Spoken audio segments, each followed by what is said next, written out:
అందరికీ నమస్కారం అండి. ఆషాఢ మాసం పూర్తయి శ్రావణ మాసం వస్తుంది కదా. ఈ శ్రావణ మాసంలో శుక్రవారం రోజు చక్కగా ఈ విధంగా మనం లక్ష్మీదేవిని పూజిస్తూ ఉంటాము.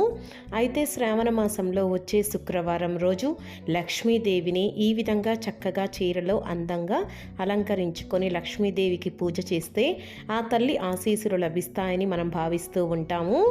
అయితే చీరతో లక్ష్మీదేవిని ఏ విధంగా పూజించాలి, వరలక్ష్మి వ్రతం చేసేటప్పుడు చక్కగా ఈ విధంగా అందంగా వరలక్ష్మి అమ్మవారిని ఎలా అలంకరించుకోవాలో ఈ వీడియోలో తెలుసుకుందామండి. అలానే మనం శ్రావణ మాసంలో పూజలు ఎలా చేసుకోవాలి, శ్రావణ శుక్రవారాలు మంగళవారాలు మనం ఇంట్లో ఏ నియమాలను పాటించాలి, అలానే శ్రావణ మాసంలో మనం కలశాన్ని ఎలా అలంకరించుకోవాలి, బ్లౌజ్ పీస్ని ఏ విధంగా ఫోల్డింగ్ చేసుకోవాలి, వీటన్నింటికి సంబంధించిన పూర్తి వివరాలన్నీ మన ఛానల్లో పెట్టానండి. తప్పకుండా ఒక్కసారి మన ఛానల్ని చూడండి. వీడియోస్ నచ్చితేనే మన ఛానల్ని సబ్స్క్రైబ్ చేసుకోండి. శ్రావణ మాసంలో వరలక్ష్మి అమ్మవారిని మనం పూజించేటప్పుడు ముందుగా చక్కగా ఈ విధంగా చీరతో అలంకరణ చేసుకోండి. దీనికోసం ముందుగా మనం ఒక చీరని తీసుకోవాలి. ఆ చీర ఈ విధంగా చక్కగా బోర్డర్ ఉన్నదైతే మనం కట్టినప్పుడు చూడటానికి కూడా చాలా అందంగా ఉంటుందండి. ముందుగా చీరని మధ్యలోకి ఈ విధంగా ఫోల్డింగ్ అనేది చేసుకోవాలండి. పళ్ళు పార్ట్ అనేది ఫోల్డింగ్ చేయకుండా ఈ విధంగా సింగిల్గానే మనం వదిలేసుకోవాలి. ఆ తర్వాత పళ్ళు పార్ట్ని చక్కగా మనం చీరలకి ఏ విధంగా అయితే స్టెప్స్ అనేది పెట్టుకుంటూ ఉంటామో అదేవిధంగా పళ్ళు పార్ట్ మొత్తం ఈ విధంగా చక్కగా స్టెప్స్ అనేది పెట్టుకోవాలండి. స్టెప్స్ పెట్టుకునేటప్పుడు నీట్గా మనము ఫోల్డింగ్స్ అనేది చేసుకుంటూ ఉంటే మనకి స్టెప్స్ అనేవి చాలా చక్కగా నిలబడతాయండి. చూసారు కదా, ఈ విధంగా మనం ఒక ఫోల్డింగ్ అనేది చేసుకున్నాక చక్కగా చేతితో ఈ విధంగా ప్రెస్ చేయటం వలన మనకి స్టెప్స్ అనేది నీట్గా నిలబడతాయి. ఈ విధంగా మనం పళ్ళు పార్ట్ మొత్తం చక్కగా ఫోల్డింగ్స్ అనేది చేసుకోవాలండి.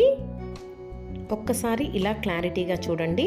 మనం చీరలకి కుచ్చుళ్ళు ఏ విధంగా అయితే పెట్టుకుంటామో అదే విధంగా చూసారు కదండి, ఈ విధంగా చక్కగా మనము కుచ్చిళ్ళు లాగా ఫోల్డింగ్స్ అనేది చేసుకుంటూ ఉండాలి. చివరగా ఈ విధంగా చక్కగా ఒకదాని మీద ఒకటి పెట్టేసి చక్కగా మనము క్లిప్ సహాయంతో ఈ విధంగా క్లిప్ని పెట్టుకుంటే మనకి కుచ్చులు అనేది అటు ఇటు జరగకుండా నీట్గా ఉంటాయండి. చూసారు కదా, ఈ విధంగా చక్కగా ఫోల్డింగ్స్ అనేది చేసుకొని ఈ విధంగా క్లిప్స్ కానీ మన దగ్గర క్లిప్స్ లేకపోతే పిన్నీస్తో అయినా కూడా మనం ఈ విధంగా సెట్ చేసుకోవచ్చండి.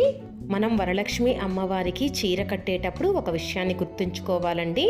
మరీ సాఫ్ట్గా ఉన్న శారీస్తో మనం చీరలు కడితే లుక్ అనేది ఉండదండి.